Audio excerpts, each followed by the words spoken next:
Welcome to the Friday at 4 podcast series with your host Charles Luttrell and co-host Steve Kent.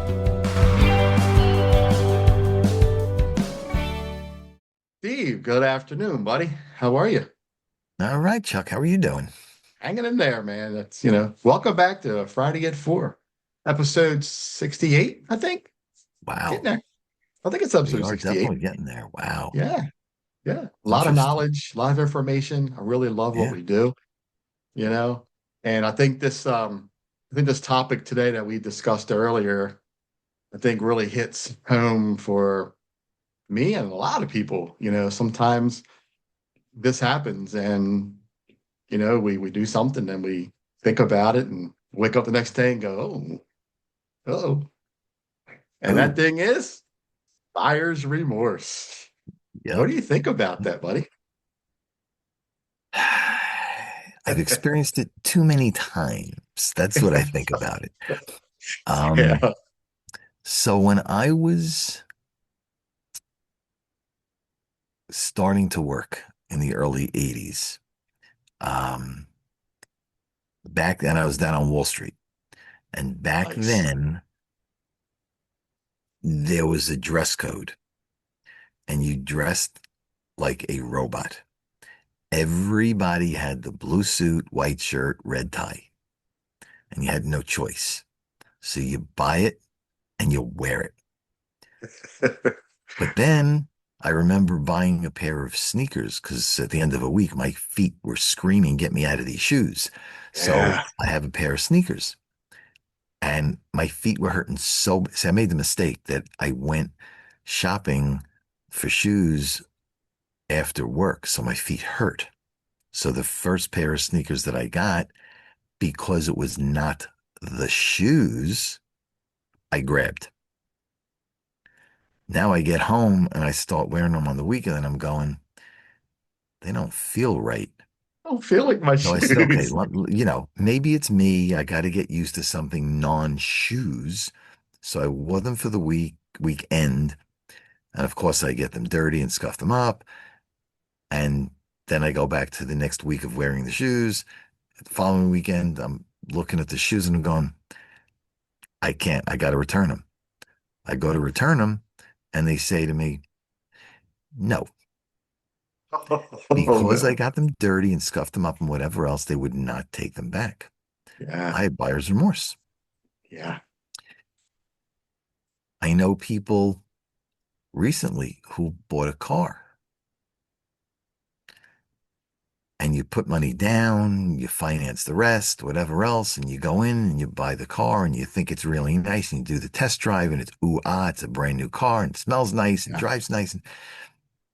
And then you sign all the papers and then they go back like a week later and going, you know what? I really don't like the car. I Yeah. thought it was good for the family. It's not.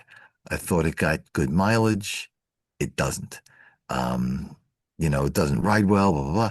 I want to return it. Yeah. And you get that look of, I'm sorry, you talking to me? You want to return what? You were there. And What? and now you're stuck with a car payment. Yeah. Now you could turn around and sell the car, but as soon as you Or they drive lost that money. car off the lot, you're Yeah. losing a huge chunk of value. And even Yeah. if you were able to sell it for 75, 80% of what you paid for it, you still got that 20% that you're liable for. Yeah. So buyer's remorse. You know So, what's cool? Not to cut you off, but you know what's cool? I'm glad you mentioned this. A person that bought a car with buyer's remorse because that's what I was going to say. To make a long story short, because trust me, it's a crazy one. My very first brand new car was a 1990 Dodge Daytona. mm, Loved that car. Beautiful. It looked like a spaceship. It was ahead of its time, right? mm, Worst car I ever bought. The thing wow. fell apart. The turn signal broke off. The seats broke. The gear shifter stuck in neutral. Couldn't drop the car. They had to tow it away, right? Headlights. How do we headlights? One up, one down, right? But the Wow. worst part was I was a young man, couldn't afford the down payment. So the guy said, that's okay. Just pay the down payment each week till you catch up. It'll be $100 a week, and then you'll just catch up with it. Okay, making those payments on it while I'm making a car payment. Mm, So the dealer calls me about 3 months later and says, hey, when you going to start making your payments on this down payment? I said, I've been doing it. No, you haven't. Yeah, I have. I went down there with the collar receipts that I had. Right. The guy that sold me the car was keeping my money and wasn't putting it towards the car. Wow. Yeah. So more than one way of buyer's remorse on that car. At Yeah. least you were able to prove it. It Yeah. would be worse if you couldn't prove it and now Yeah. you got to pay it again. Yeah. That Yeah. that's why, as much as I never used to believe in an age-old principle called CYA, Yeah. cover your ass, basically, Yeah. because I was brought up um, when your word meant something. When you shake somebody's hand, it meant something. We've And talked you about that. lived Yeah. up to your obligation. Yeah. But as I started to get into the workforce further and further and get older or more seasoned, as I like to say, um, the word, the shake hands has no meaning anymore. Yeah. Now it's put it in writing, charge it, pay by check, do something so Yeah. that if something goes wrong, you can prove you paid for it. It's the Yeah. only way you can get away with it. And what I should have done in my past experiences, all the emails that I dealt with from the professional email address, I should have copied my personal email Mm, on everything I right, sent. right. I would have had proof that I could have Mm, sued. And I'd have yeah, been in a good situation right now. But instead, I didn't do any of that stuff. I put the word of faith into these businesses and they come back to bite me. yeah, yeah. One of my friends worked in New York City in a company, and obviously I'm not going to say the name. And he was doing a great job, but they didn't like him for whatever the reasons. They didn't like him, and they kept sending him messages. You're not doing this, and he did. You didn't. You said something. No, I didn't. And there's witnesses, and he was smart enough. To your point, he was smart enough. He would write back to the company and blind copy his personal. So they didn't know it went there because it was blind copied, but now he has this whole stack and they let him go for no cause. And he sued for a lot of Yeah, money and he won. yeah, you will. I don't know what happened. I don't want the details, but yeah. But the buyer's remorse is interesting. We buy things all the time. We think it's in our best interest, or it's something we really like and have to have. We really don't, but we have to have it. And now you look at it and going, ooh, ooh, and it's bad if you, let's say, paid cash. So you're out the cash. But it's worse if you charge it and can't return it. Because now and if it's a big purchase and you're paying it out and you're paying all that interest on it, it's worse. Yeah, It's, there's a Latin term, which I don't remember what the term is, but it basically comes down to buyer beware.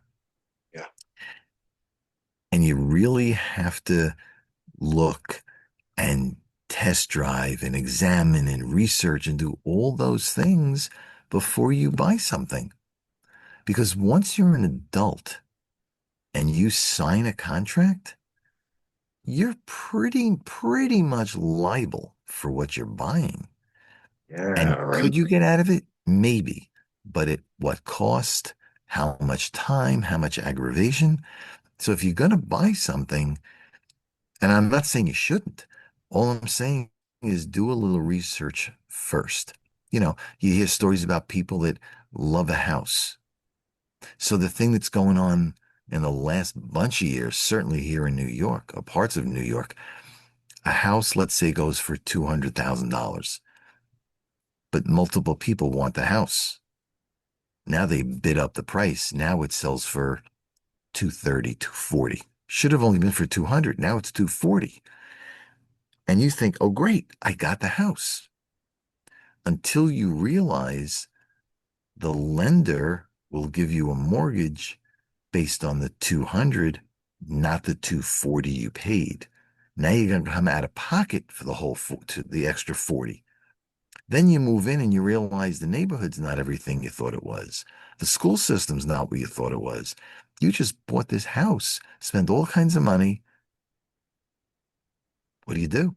Do you stay there? Do you try to sell it and minimize your loss? It's buyer's remorse. But the bigger the item, the bigger the expense, that remorse is tough and it could last a long time. I don't know if I'm saying it right, but I looked it up. Caveat emptor. Is that correct? Could be. That's the Latin is Latin not term my for thing. buyer beware. Yeah, I just looked it caveat up emptor. while you were Yeah, discussing. yeah. It could be. I'm sure it Yeah. is based on what you search. But yeah, they always say buyer beware. That's Yeah. why whenever we buy something of substance, we usually get some type of paperwork to sign. And I'm as guilty as many people. I don't read it. I just sign it. Then Yeah. you get home and you have whatever this thing is, and you don't like it. Now you start reading the fine print. And you're like, Yeah. oh no, did I really just sign for this? And the answer is yes, you did. Yeah. Um, You know, part, and I didn't want to beat up credit cards this time because we've been talking about credit cards for so mm, long, and I'm trying to get away from that. But it just fits right for this because buyer beware. I mm, got this credit card that I yeah, regret now because it has no grace hmm period. You right. know, if you don't pay it 2 days ahead of time, there's a late fee that you can't get rid of. And it was the hmm worst thing that I ever did. But it got me out of a pickle when my car broke. I was able to Right. use that card to fix my car. So hmm it's a good thing, but Yeah. man, buyer beware. Read, read, read. When and I've mentioned before on a number of episodes, my business failed. I went bankrupt. And when I came out of the bankruptcy, I had really bad credit. And in the mail came a credit card. And I knew I needed to get one. And I knew I needed to rebuild my credit. But the big players aren't going to give me one because I had the bankruptcy on my record. So some company, not mentioning who, some company sent me a card in the mail. And I remember saying, they're going to give me a card. I'm taking it. And I signed the paperwork and off I went. I didn't even use it for a while. But the fact that I had one then got me a second one and a third one. But when I went to use it the first time, I realized not only was the interest rate super high, but there was so many other things in there that if I would have read it, I would have declined the card. Yeah. Now I have the card and I have a choice of do I keep it or do I cancel it? Now, if I keep it, the option I have is use it or not use it. Now, because I had a couple of other cards at that point, I kept the card and chose never to use it. So I still have the available credit just in case I need it, but I'm not paying interest and all that stuff. The other way, if I close the card, when you close a card, it hits your credit score, not your credit card, but your credit score. So the choice of keep it or get rid of it, I chose to keep it and not close it because then the ding. So you make the best, but it's the same thing. It's buyer's remorse. I should have read the documentation. I did not. And when I finally used the card and realized what it was doing, now I put myself into not into a completely into the corner, but close. So that's why you read everything. Yeah. I don't know what I was thinking.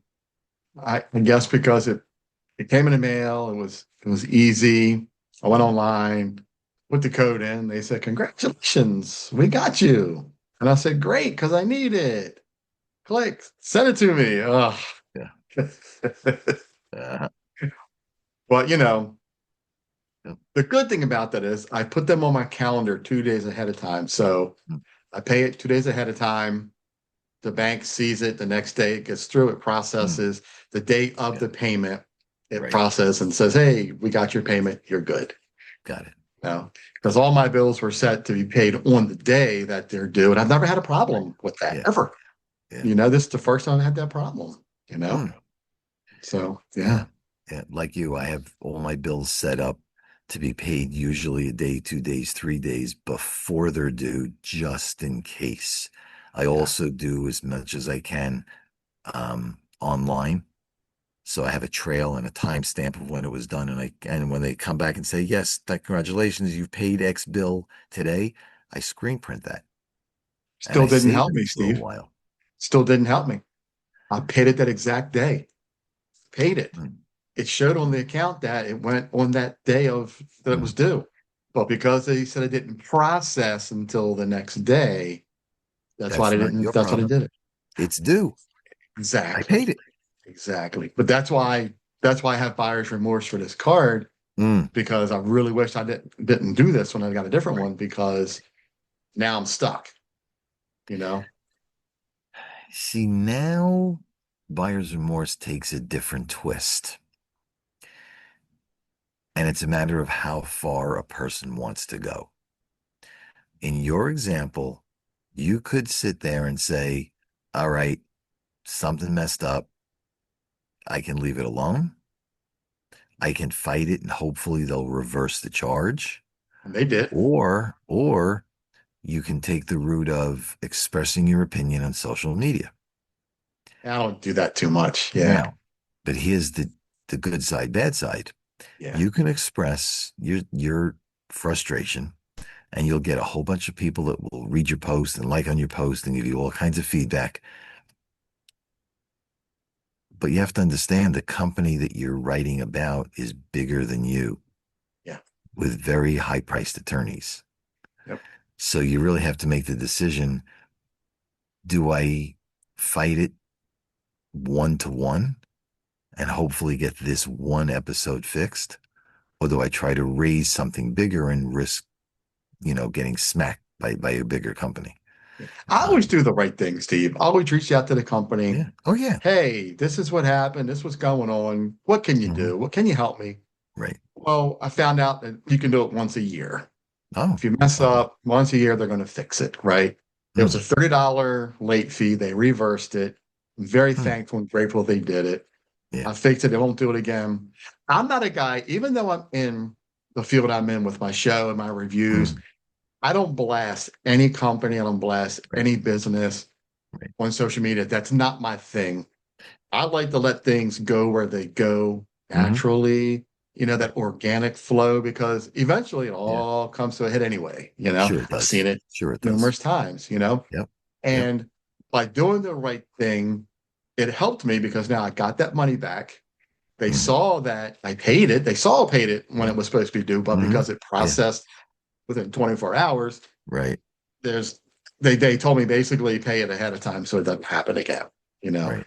So that's what I do. So it fixed Yeah. itself, by being Yeah. good, being nice, and Right. working with the Right. company. Yeah. And that's something I'll talk about real fast. I know we're running out of time here, but real fast, like when you have buyer's remorse, don't get angry about it, Yeah. because when anger comes, that's when you start making bad decisions. Yeah. For example, blast it on social media. Man, I bought this credit card. They suck. I paid it on the same day. They still charged me a late fee, blah, blah, blah. And everybody's joining in. Oh, yeah, Chuck, you should go after them and screw them. And who are they? Let's take them down. And why? It's a simple Hmm. thing that could be Right. fixed. Right. Right. I'm with Yeah. you. Where Yeah. possible, if you're nice to the person you're talking to, in many cases, you will get it resolved in your favor. Yeah. But again, like you said, people on the other end of the line are used to being yelled at. So if you call someone with a legitimate complaint and say, look, this is what happened. Can you help me calmly? Many times you will get it resolved and off you go. And this Yeah. comes from my 30 years of customer service experience, to where Hmm. I've learned how to get people to calm people down when they call in upset, Right. work with them, know that you're going to fix their issue. And then when Yeah. you do, the customer is so much happier, you Hmm. know? So yeah, it goes a long way to be nice, you It know? does. It It does. does. Yeah. Yeah. Yeah. Buyer's remorse comes in so many different flavors and whatever that again, you're given the paperwork, and I like to call it the fine print, the lawyers, what do I call it? Legalese. That's what I call it. Legalese. It's that Yeah. little fine print on the bottom of everything that nobody reads. Nobody You need a reads. magnifying glass to see it because it's so tiny, but it's there to protect the company. How about the one where you can't continue unless you click the little box that Yeah, says, I agree. Click, right, right. submit. And they Right? do that because when you click the box, you've acknowledged that you read it You've read and it. you're And who reads it? accepting the Yeah. terms. Right. And Now who you have reads it, right? no say. You have no Yeah. say at all. But, eh, again, it comes back to the same thing. If you're aware, especially on bigger purchases, if you're aware, first of all, is it a need to have or a nice to have, a must have or a nice to have? If it's a really need to have, you can still do your due diligence. Is it priced True. right? Did you test drive it? What's the reviews? Look at all those things so that you don't get into the situation of, oh, you know what? I don't like the car. I don't like the suit. I don't like the sneakers. Yeah. Be the smart one and do everything you can to avoid the buyer's remorse. Because again, the bigger the item, the more expensive, and the more you're going to have it longer term and be miserable longer term. Yeah. Yeah. True. Right. Yeah. You know, I'm glad you mentioned because one thing that I've never, and a little shout out here, to Ken, Mm, at Heritage Mazda. One thing I never did was ever test drove a Mazda. mm, I've had six of them, never test drove one, mm. bought it, hopped in it, and drove it. You know why? Because I know those were good cars. Right. From the first one I bought up until the one I have now, Hmm. you know, and I'm telling you, no buyer's remorse from Mazda. Yeah. I know a lot of people who, Oh, there was one. One of the cars was made in Mexico and they couldn't get parts for it. That was a problem. But mm, now they're Japanese made or made in Japan. Man, they're awesome. I'm doing great. yeah. Yeah. I have a Mazda. My son has a Mazda. And like you, I Nice. did not test drive it Yeah, because I know a lot of people that have them and are very happy. yeah, absolutely. Yeah. Yeah. And I talk about these cars all day, every day. Hmm. So yeah, no Yeah. buyer's remorse there. That's one good thing I can say No, about this weird topic that we talk about that's negative, but yet we can still make it a positive. you can Yeah. because even if you buy a car and you realize a week, 2 weeks, a month later that it's not right, if you're nice and the car has not been dinged up and bent, and go back to the dealership. Say, look, can you help me? I've only had it a month. It's only got 1,000 miles on it. Can you give me a slight discount and we'll put me in a different car?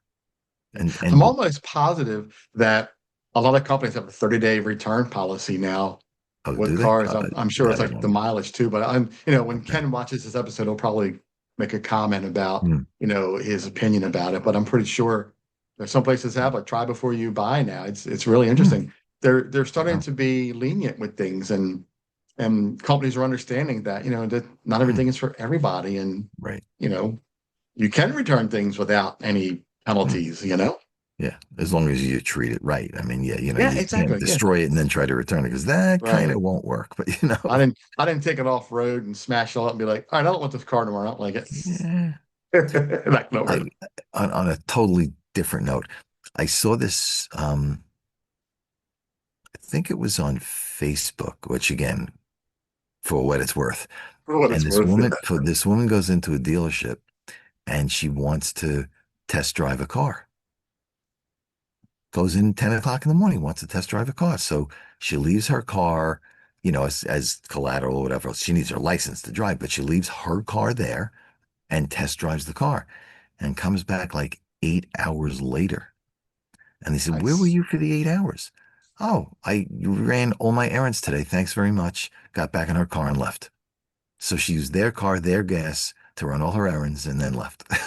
I Very feel cool. sorry for the dealership because the woman just really went above and beyond, um, where she should Yeah. not have done. But um, Yeah. yeah, That's I don't pretty know why I smart. just told you that story, but Yeah. But yeah, buyer's remorse could, again, if you're smart and try, and I know it's easy for me to say, but try not to buy on impulse, because that's where you get hurt. That's where you get into the situations, and avoid it wherever possible. If you're buying something big, get a copy of the paperwork. If you don't know what it says, not interested, find somebody who does, who will read it for you and give you the pluses and minuses Mm, so you can avoid being sorry, avoid trying to return it later and being told no. yeah, It can be yeah, avoided. Not in all cases, but it can be avoided. yeah. That's true. Yeah. And that's what I was going to talk about, while wrapping up here was, buyer's remorse can take so many different shapes and forms and all. Mhm. But on the flip side of buyer's remorse, you can come out on the good side of it because let's say you bought something and you're not happy with it. Well, let's think about you bought it for a reason. It was something you wanted, right? Let's talk about those positive things that you're going to get from that, right?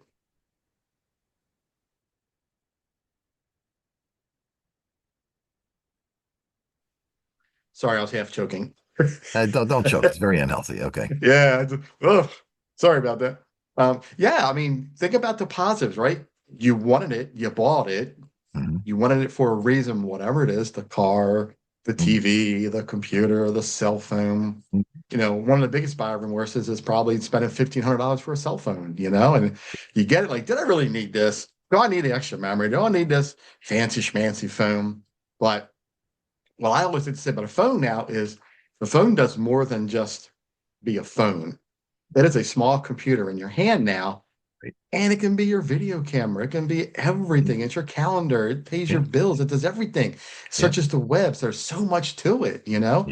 So if you look at the positives, all right, you got buyer's remorse. All right, I'm so mad I bought this. I wake up the next day like, why did I do this?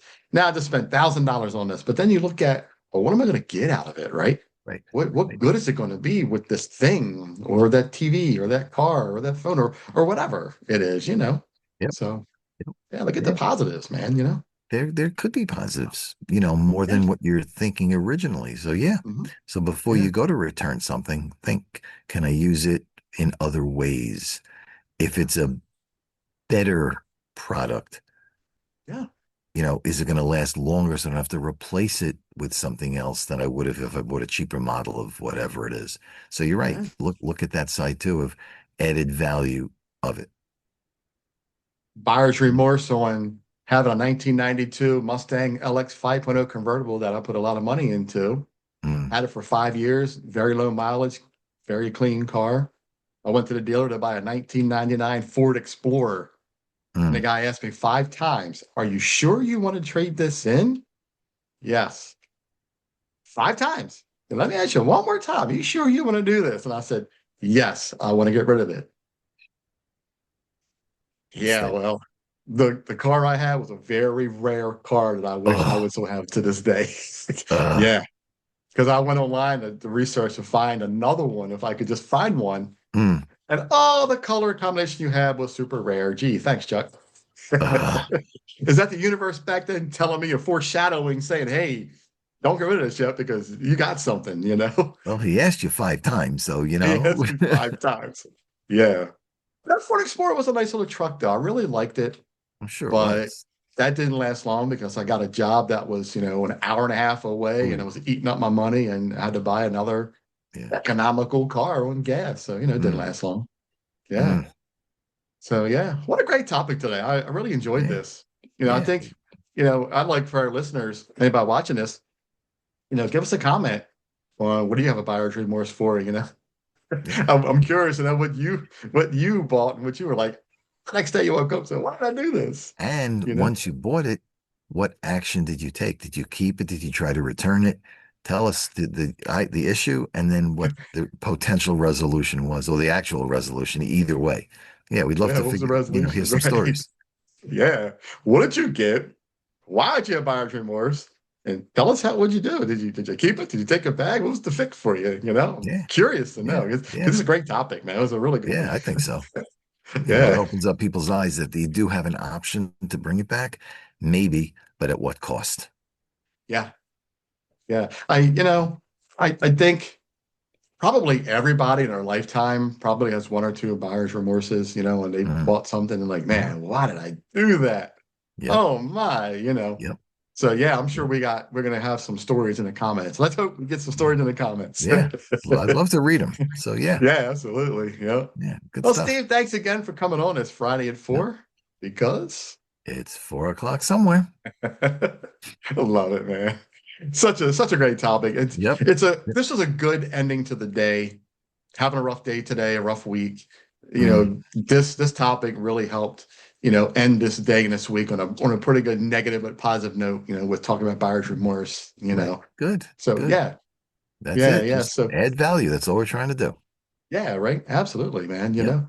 Yeah. So I'd like everybody watching this to like, share, comment, subscribe to Mhm. the YouTube channel for us and support us, Yep. you know? Yeah. Yeah, Sounds good. All absolutely. right. All right. Have a Well, great weekend. you too. Enjoy the rest of the day You and too. we'll talk soon and Yeah.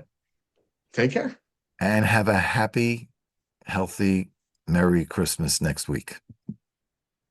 We're gonna, let's see, we will because we're going to be on the day after Christmas for our Correct. next podcast. So I'm glad you caught that because then we do have to say if everybody has a happy holiday and a Merry Christmas because we Yep. won't be back until after Christmas. Correct. There you go. Yeah, awesome. Great catch, Steve. Whatever. Awesome. Yeah, you All got it. right. Talk soon, Enjoy. buddy. Have a Take good care. one. Take See you, care, buddy. everyone. Bye-bye. Take care, everyone. Bye. You've been watching the Friday at 4 podcast series with your host Charles Luttrell and co-host Steve Kent. Thanks for watching.